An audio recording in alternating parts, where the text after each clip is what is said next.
Good afternoon to you. Firstly, the incident involving the police minister yesterday. I mean, in a way, it seemed to symbolise the tensions between people trying to sort of run their businesses, make money, get income, and the coronavirus restrictions. How do you feel about what happened yesterday? Look, I think, Stephen, that we're trying to make a distinction in general through this whole COVID-19 situation where government's trying to separate the making of bread with the eating of bread. We can't do that. The life is an integrated thing.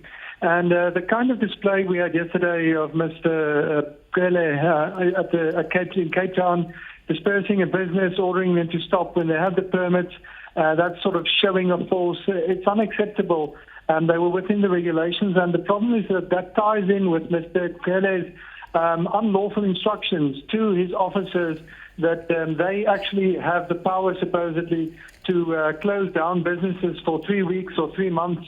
That's the kind of thing he's been saying to his staff, and that's unlawful. I mean, look, as I understand the law, and I'm not an expert, but as I understand the law, the Minister of Police, whoever that may be, doesn't actually have the legal power to order a police officer to do anything. Only a police officer, superior officer, can do that. But there's a much bigger question, which is it really right to have a gathering of 70 people on a beach for a film shoot during a pandemic? Stephen, this year more people will die, likely, of murders in South Africa than of COVID-19. Also, there are multiple numbers of that when you look at sexual assaults, theft, hijackings, other kind of violent crime, not to speak of corruption. So this country has many, many problems. COVID-19 is one of them. It's not the largest, and it's not the one that the police can do much about. So the things that they should be spending their scarce resources on is all around them, and it's not on the beach.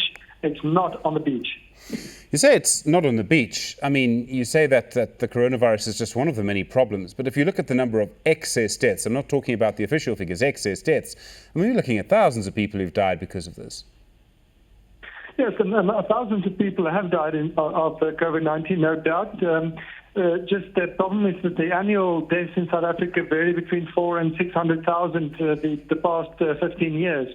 So COVID-19 is attributed or involved with a significant number of those this year. Depending on what you see as the excess deaths, it's around 20 to 25,000. The excess deaths, some of it's probably COVID-related, undoubtedly, but also a number of it would be related to delays in treatment. I have friends who've died of cancer because they were delayed in diagnosis and so on. So because of all the restrictions. So the excess deaths is a mixed bag. The problem is that, of course, COVID-19 is a big problem.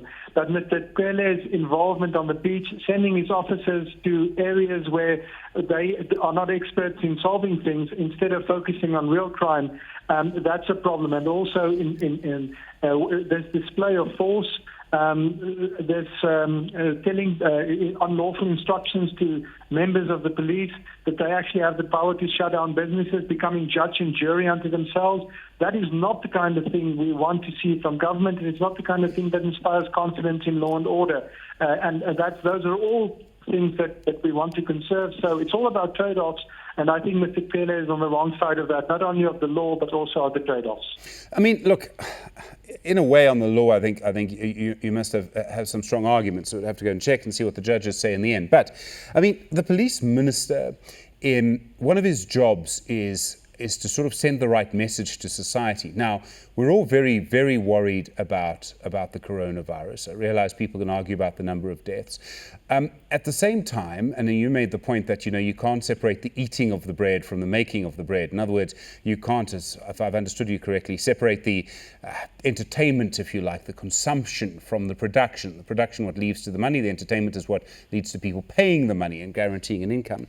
But I would argue the police minister perhaps has a duty to make sure that people understand how serious this is. Isn't that what he was doing yesterday? Was making people understand how serious this is?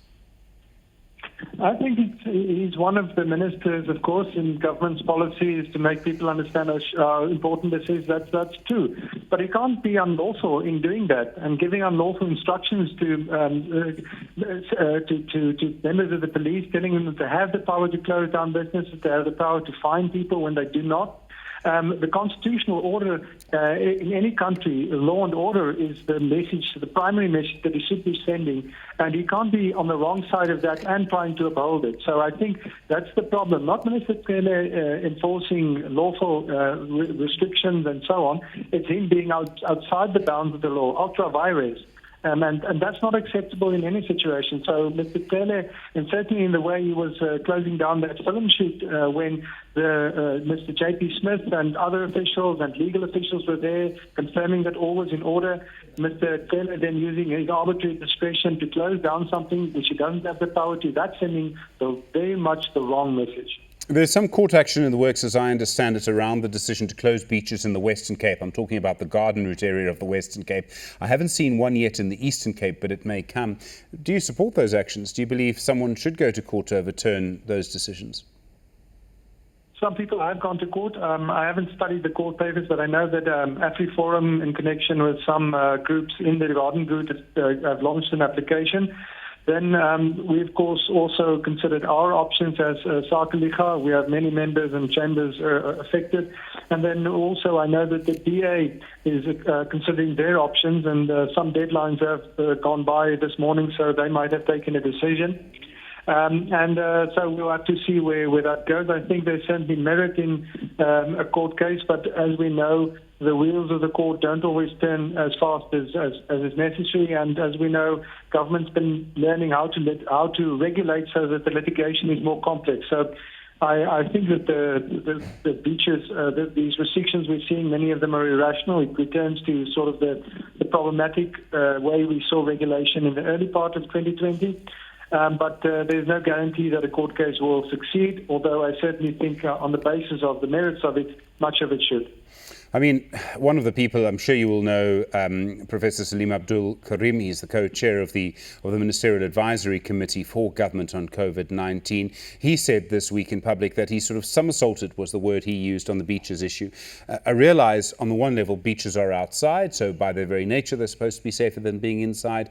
At the same time, it's mass gatherings that are the problem and how the virus transmits. Should we not really wait for the science to be confirmed one way or another on beaches before we sort of take a hard decision?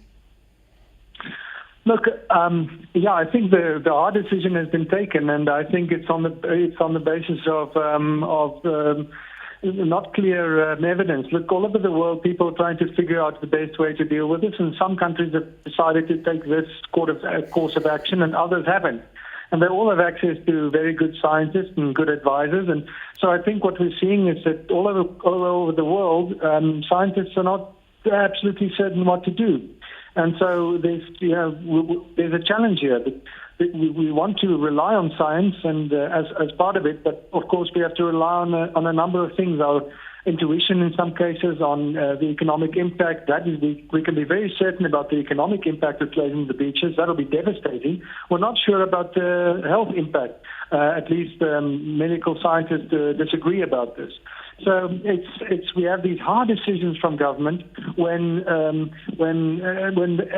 I think still we're not being played open cards with. We don't understand the model. We don't have briefings on what are the models and the variables government use. And that, of course, also does not inspire the kind of confidence I think is necessary.